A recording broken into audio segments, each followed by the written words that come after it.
Welcome. Welcome to all the creators, righteous children. I have some food in my bag. Not the edible food, food you eat. No.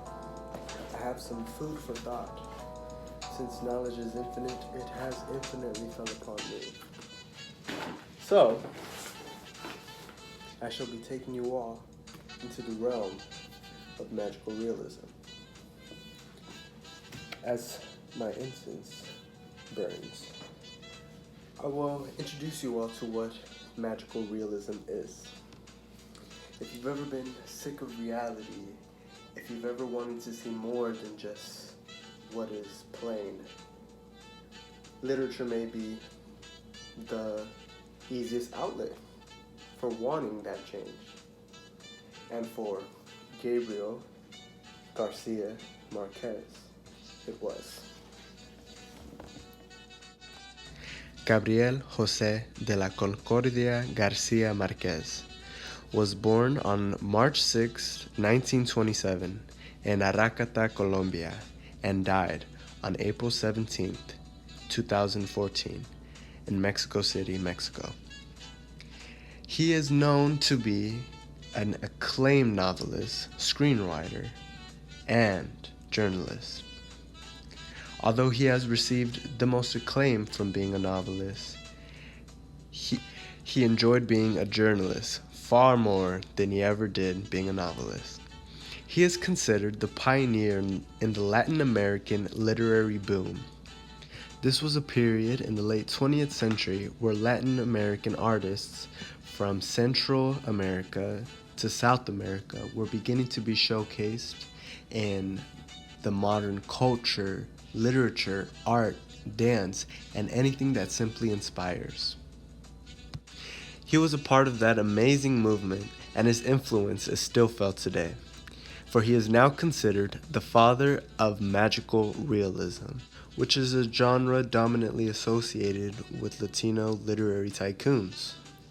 A genre that steps out of the sphere of reality and into what fantasy and culture really looks like. He won a Nobel Prize in Literature in 1982 for his highly acclaimed debut novel, 100 Years of Solitude. Along with the countless works of literature, he leaves a legacy of two children, Rodrigo and Gonzalo Marquez. This Colombian artist had such an influence that reached across countless oceans and touched the hearts of many, many citizens.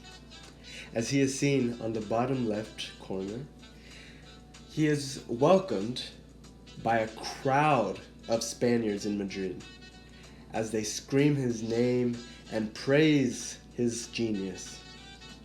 And on the top left, he is seen being welcomed by a huge crowd in his native Colombia. All in all, his art was not confined to the small country in South America. His work touched millions. He is seen in this picture holding his highly prestigious Nobel Prize for Literature in 1982.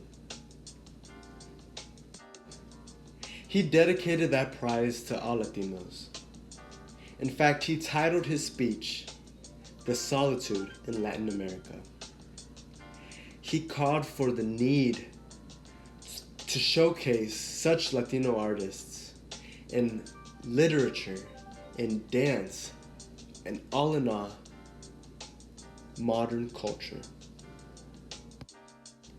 Now, to where the magic truly lies. 100 Years of Solitude, published in 1967, is considered as Marquez's magnum opus.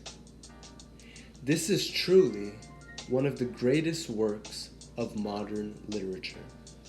This book is really a history lesson on the beautiful, magical, and mystifying town of Macondo, Colombia, a town that was founded by the Buendias, a family rich in lies and deceit, but also rich in true companionship, love, and bravery. The book follows 7 generations of the Buendia family, and each chapter follows the life of one Buendia. How their life unraveled, everyone around them, how their kids came to be, and who their kids came to be. It's truly a story with multiple sides. Each page is action-packed with war, drama, sex, and violence that will honestly leave you on the edge of your seat. And in my case, on the edge of my bed at 11 p.m. at night. And frankly, if you're brave enough to read it, I'm more than sure you will enjoy it as much as I did. Reasons why you should read this book. First, after you finish the last page, you will learn how to levitate, as Ursula Buendia does in the middle of the book. Second, after reading this novel, you'll be able to pick up a Colombian accent. Third, after reading this novel, you'll want to know more about your own family's history, about where you all come from, the historical figures, or even where you guys are going, and who will be there to lead you, much like Jose Arcadio Buendia was. Sidebar, all of the pictures that I'm showing you all were inspired by parts of 100 Years of Solitude. These artists took these pages and brought them all to life with vivid colors and extreme detail that I feel deserve to be showcased. Fourth, with all the heavy themes found in this novel, after completing it, you will earn as much wisdom as an ancient Colombian wizard. I mean, who wouldn't want that?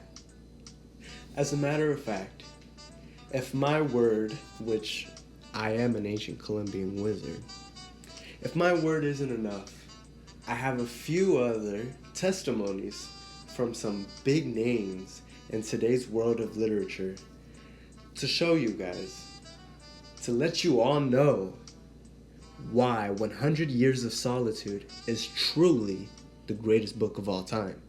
Este es uno de los mejores libros de la literatura latinoamericana que he leído. This is one of the best novels I've ever read of Latino America. And frankly, the best book I will ever read, 100 Years of Solitude. Alicia Luna, professor at Harvard for Chicano Latino Studies. Wow. What can I say about Marquez's 100 Years of Solitude? This book is surreal in what it creates, and it changed my life. Nate Wathen, Academy Award-winning screenwriter, actor, director, and winner of the Nobel Peace Prize. Great man. Above all, if you are brave enough to read, scratch that, to feel 100 Years of Solitude, get up and go to your local Barnes & Noble, or you can go to a pretty cool thrift shop that has 50-cent books, where I found mine, and feel this novel. Go ahead, pick up that Colombian accent you wanted, become an ancient Grand Colombian wizard, respectively known as a Nagul, and find out why Gabriel Garcia Marquez truly created his magnum opus with 100 Years of Solitude.